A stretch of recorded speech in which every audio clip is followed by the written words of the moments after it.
the show is the man who never pulls his punches when discussing politically charged issues, a stand which has brought him head to head with the Kerala government. Arif Mohammad Khan, Governor of Kerala, is joining me live. Sir, thank you so much for your time. Arif Saab, Kerala Chief Minister Pinarayi Vijayanvna has lashed out at the BJP-led government at the centre over the triple talaq law. He has questioned why the practice of instant divorce among Muslims was criminalized when divorces happen in all religion. What will be your first reaction on this? You know, divorce, there is no doubt that divorce is part of every modern law. Even in Christian countries where the religion forbids divorce, now divorce is part of the statutes. And divorce definitely comes under the civil laws. And in civil laws, you cannot forbid any action on the pain of punishment. So, as far as the principle is concerned, there is no problem. The problem is that these views are being expressed out of sheer ignorance of the Muslim jurisprudence. Divorce is one thing and triple divorce is totally different from divorce as a civil subject. First thing is that there is no mention. Where is the question of there is no sanction, and it is not only that it is not sanctioned, there is not even mention of triple divorce as far as the scripture, that is Quran, is concerned. Triple divorce, even Muslim Personal Law Board in their affidavit have admitted it is wrongful, it is innovative, it is derogatory to the dignity of women, and they in 2017, the affidavit which they submitted before the Honorable Supreme Court, they said that they themselves will start a campaign against this wrongful and innovative method of divorce. But what these people do not realize is that right from the day one, it was during the period of second Caliph Hazrat Umar when triple divorce was accepted as legally permissible. But in the first case itself, the man who had pronounced 3 instant divorces, which means immediate separation, he was subjected to corporeal, physical punishment. So one thing is clear, divorce is a civil subject, but triple divorce was considered as a criminal offense. And for it, you can compare it like this, that two persons are having a dispute over some property. Now this is a dispute of civil nature. But if one person takes law in his own hands and physically injures the other party, then that will not be considered as part of the civil dispute. It will be treated differently. It will be treated differently, and criminal proceedings will have to start against that person. Therefore, Hazrat Umar, he subjected this man who admitted when complaint reached him, and when this person was summoned and he admitted, so he said that you have made this whole provision of the Quran something of play. Therefore, he said, now you can't go back to this woman, but you will be subjected to 40 lashes. Today, if you give that punishment to anybody, it will be difficult for him to survive. So the law which the government of India has made, in fact, is more humane. Okay, you are saying that it is humane. Do you see a larger vote bank factor at play here with next general elections a year away? Because Vijayan's opposition to the triple talaq ban follows similar criticism that had come from other opposition parties. Congress at that time had also urged that the bill be referred to the Parliamentary Standing Committee as well for further discussions. I think, I feel it is more than that. It is not merely, because you will have to take everything into consideration. The left parties, historically speaking, say in 1986, when I took the stand against triple divorce, who supported me, vociferously supported me? It were the left parties and BJP. In fact, Mr. EMS Namboodiripad, when you told me about this statement, I thought that late Mr. EMS Namboodiripad must be turning in his grave, because he was not only against triple divorce, and he extended full support to me. He came out so strongly in support in favor of my stand. But not only that they supported my stand against the triple divorce, the left parties, historically speaking, have been pleading for uniform civil code. They are the votaries for uniform civil code.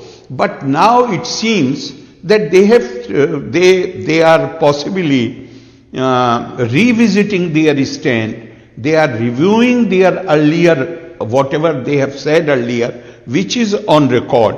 But this is not merely, I won't look at it from this angle, because I heard somebody who was speaking before me that to attract the votes of some community. No, the game is larger than that.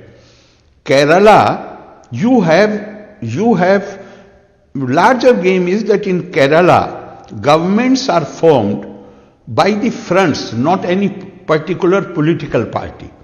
Every front has more than 10, 12 parties. Now, Kerala papers are reporting it for last few months that some overtures are being made, some realignment of forces is going to happen. Now, there is a party in the opposite front who have differed with the left parties on the question of the personal law. So maybe these statements are being made to assure the people of that political persuasion that you forget about our earlier stand, which was considered a very, very, very progressive stand. Now, as far as the question of personal law is concerned, we are not only ready to stand with you, but we are even ready to attack something which happened 3 years back. This law was made in 2019. This is not an issue today. If this is being made an issue today, it is only to give assurance to a particular political outfit that on the question of the Muslim Personal Law Board, because there is a lot of discussion about the Uniform Civil Code also. So sort of assurance is being given that if you agree for the realignment of the forces, then you be sure that you will not be embraced, and we will stand with you to oppose the Uniform Civil Code. We will stand with you to uphold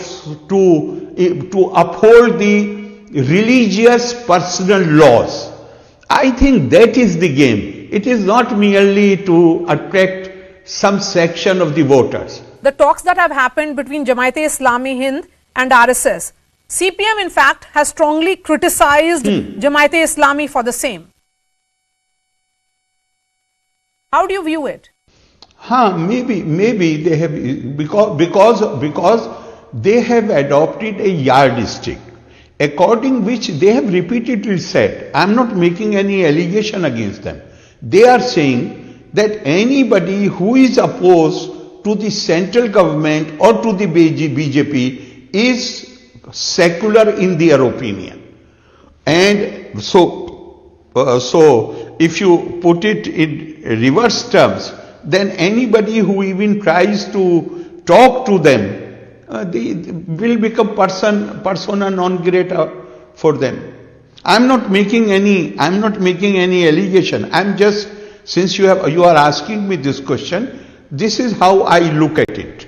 Because these are I'm basing my assessment on the statements which have already been published many times in Kerala papers.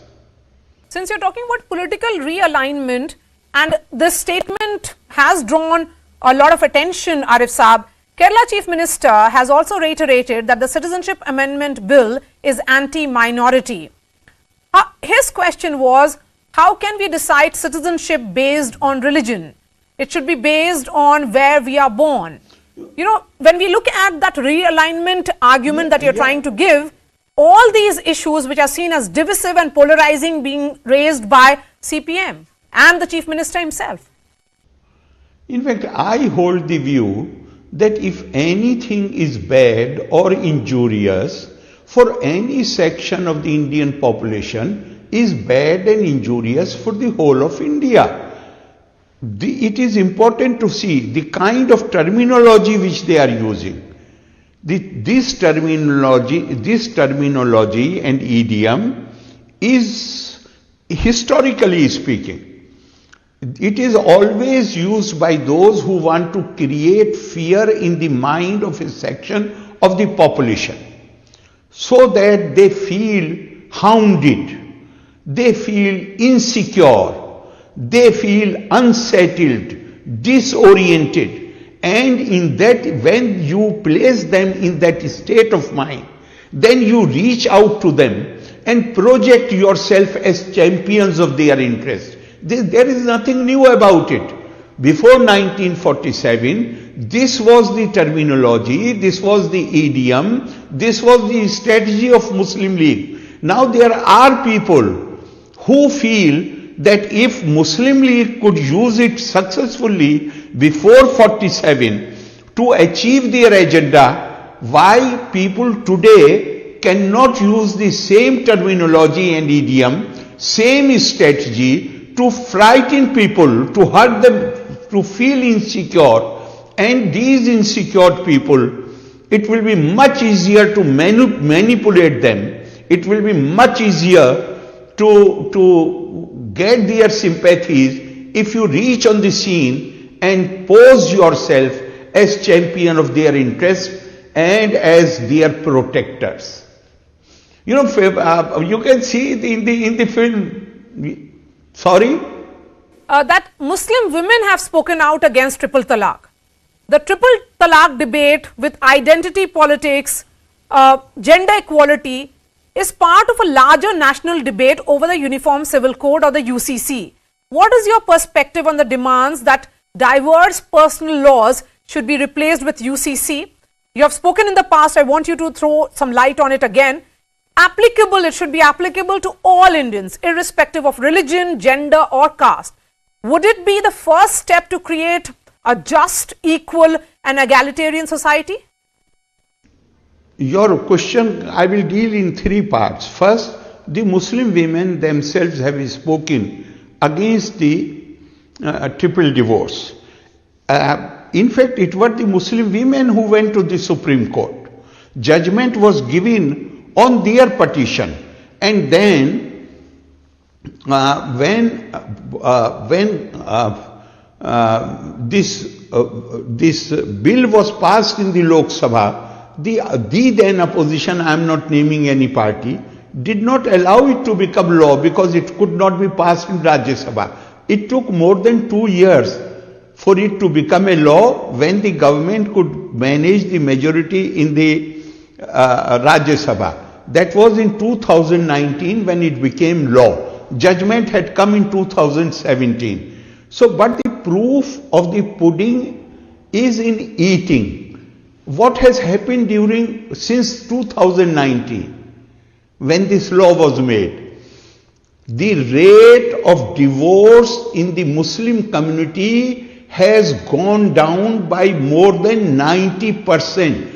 If I remember correctly, it is 95 or 96% lowering of the divorce rate. How many families have been saved? How many Muslim women have been saved from this indignity? How many children's future has been protected?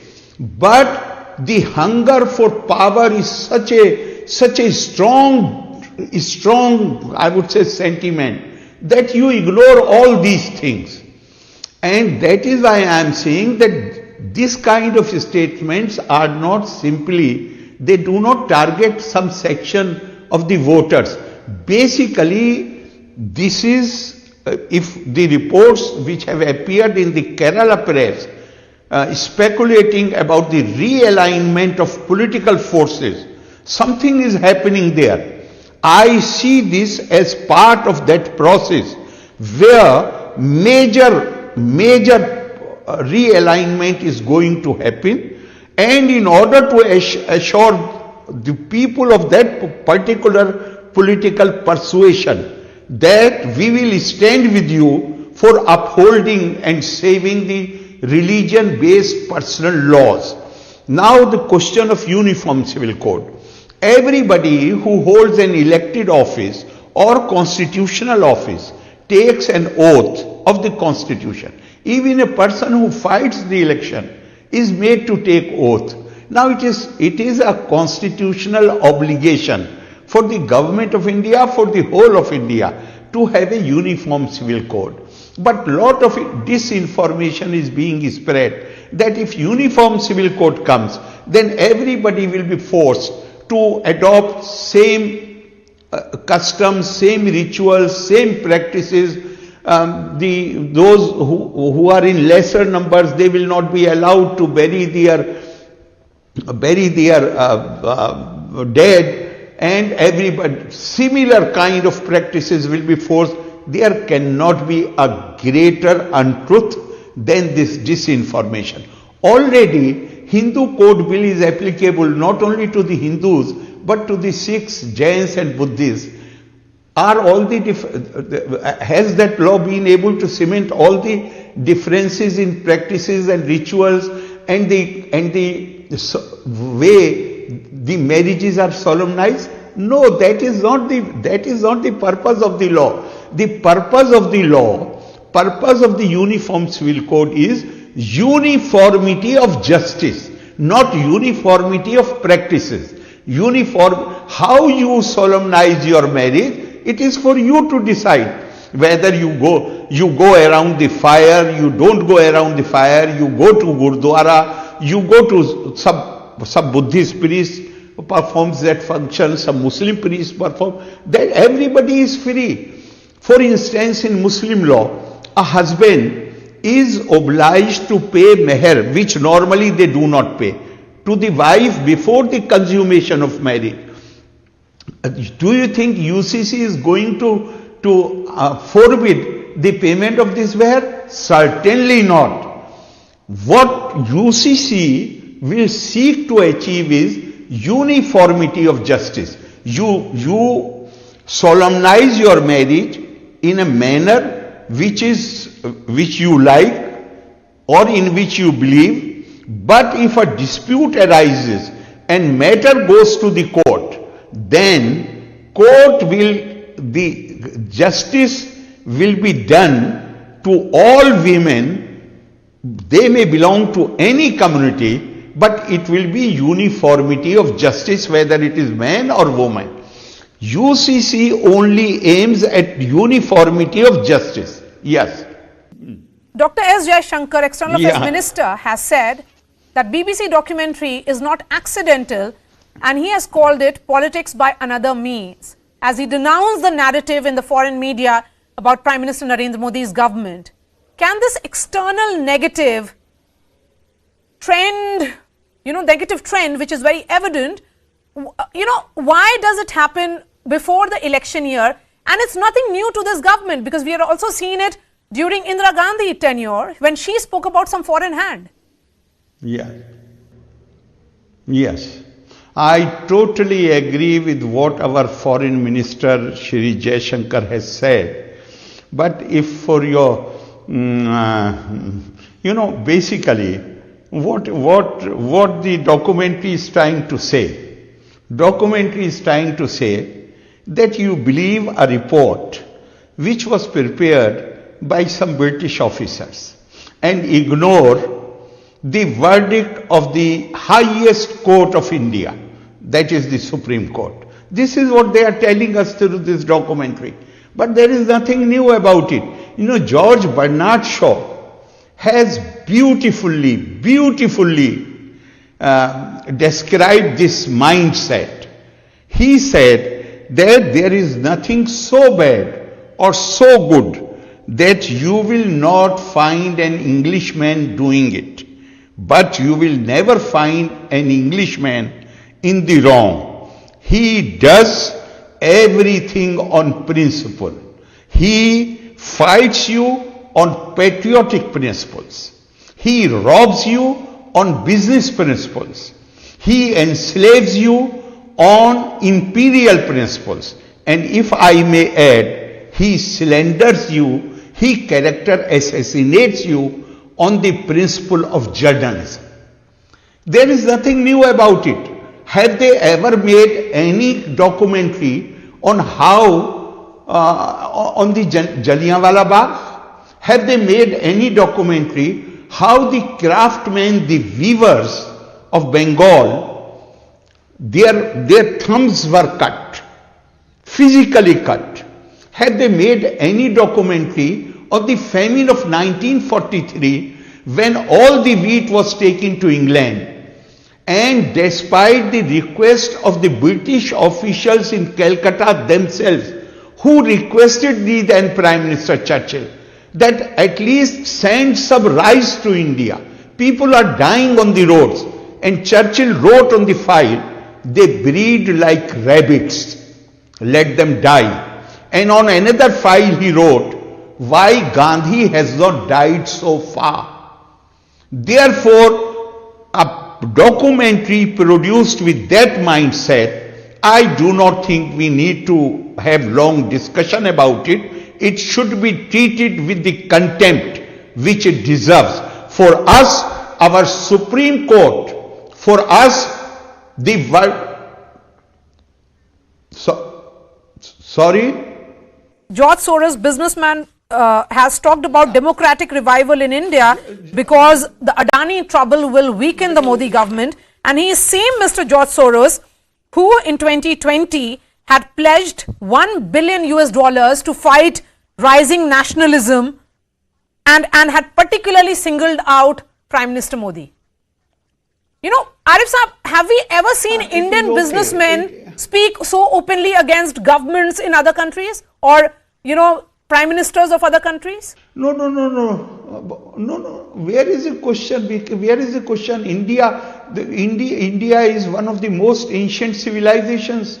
We never had colonies anywhere, even when we were at the zenith of our glory. So why we do not have that mindset? But Mr. George Soros, he has that mindset. They want the world, they feel that it is their right to dictate to the people all over the world how they should conduct their affairs. They are not ready to they suffer from that white supremacist mindset. And therefore, they try to poke their nose into the affairs of the others. And as I said earlier, now the world is recognizing our potential. People recognize and acknowledge that India is a great, ancient, continuing civilization. And even in countries of Europe, the performance of the Indians in every field of activity is yielding great results, is influencing everybody, impacting everybody. Therefore, you know, always remember, unfair criticism is a blessing in disguise. Nobody kicks a dead dog. This criticism only shows that India is a country where things are happening. Indians are people who are on the path of achievement. And if I may quote Swami Vivekananda, he said, I do not believe in stargazing. I do not care about the future. but one vision I see clear as life is that India, that is Mother India, is sitting on her throne, rejuvenated, more glorious than ever. And the last sentence is more important. Proclaim her to the world with voice of peace and benediction.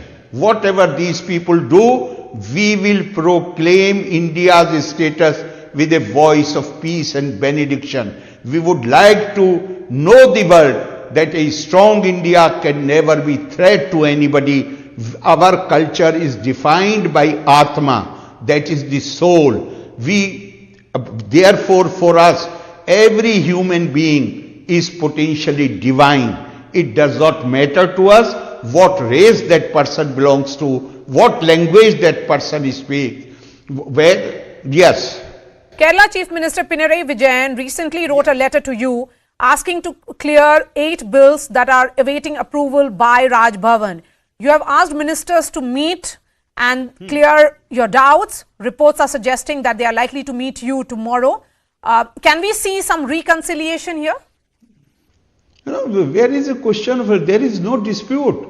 I had written to him 6 months back. In fact, last 3 years, I have written number of letters saying to him, it is your constitutional duty to brief me regularly. He never performed his constitutional duty. He never comes to Raj Bhavan.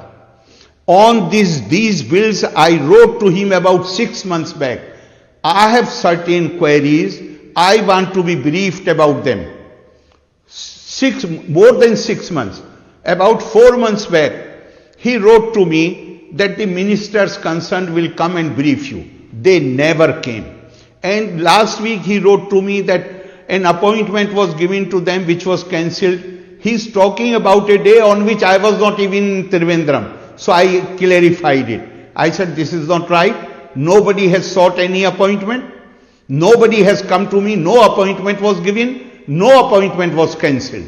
So they are coming tomorrow. If they are able to satisfy me, because, for instance, they want, on the question of the Lok Ayukta, the government itself wants to sit in judgment.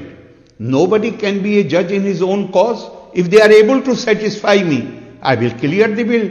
If they are not able to satisfy me, I will further apply my mind, and if I find it a fit case, I will refer these things to Honorable President of India. Because don't forget, in 2001, Honorable Supreme Court in the case of Tamil Nadu has clearly said that the oath which governor takes to defend, preserve and protect the constitution and the laws is not a mere formality. He cannot allow anything to be done which is contrary to the constitution and the laws. I am duty bound. I cannot do otherwise. There is no dispute, therefore no question of reconciliation. They have to satisfy me that these measures do not contradict the provisions of the constitution and the spirit of those provisions and the laws. And I am open to discussion. And this is about the comments that have been made by 2 parties in Jammu and Kashmir. There is a war of words which is happening there, where the Kashmiri parties are demanding immediate elections. Omar Abdullah has hit out at the state administration for imposing property taxes. He has said that there should not be any taxation without representation. How do you react to that? And another question, Mehbooba Mufti has also attacked the BJP, saying that Dogra community of the Jammu region has not been represented well in the state administration. Something she never raised when she was in power before the abrogation of Article 370. So how do you see these 2 parties and their leaders stand? He is absolutely right that there cannot be any taxation without representation. But representation, it were the representatives of the Kashmir. They were also part of the Constituent Assembly. They have written the Constitution of India, which gives power to the central government that if there is collapse of constitutional machinery in a particular state or union territory, then affairs will be run by the central government. Central government is as much representative. Central government and its representative in the form of Lieutenant Governor are as much representative of the people of Kashmir as they are representative. The central government is representative of people of UP or people of Kerala or Tamil Nadu or any other state. There is a tinge of separateness in these assertions. And the very purpose why the assembly had to be dissolved and why president rule or governor rule is continuing is only because the state, there were the extremists who were trained outside the borders of India, they were creating problem and the local leadership was in no position to handle them. That is the reason. But the administration which is there today in Kashmir, Lieutenant Governor is appointed according to the constitution, which has been made by the representatives of the people of India, including Jammu and Kashmir. Where is the question otherwise?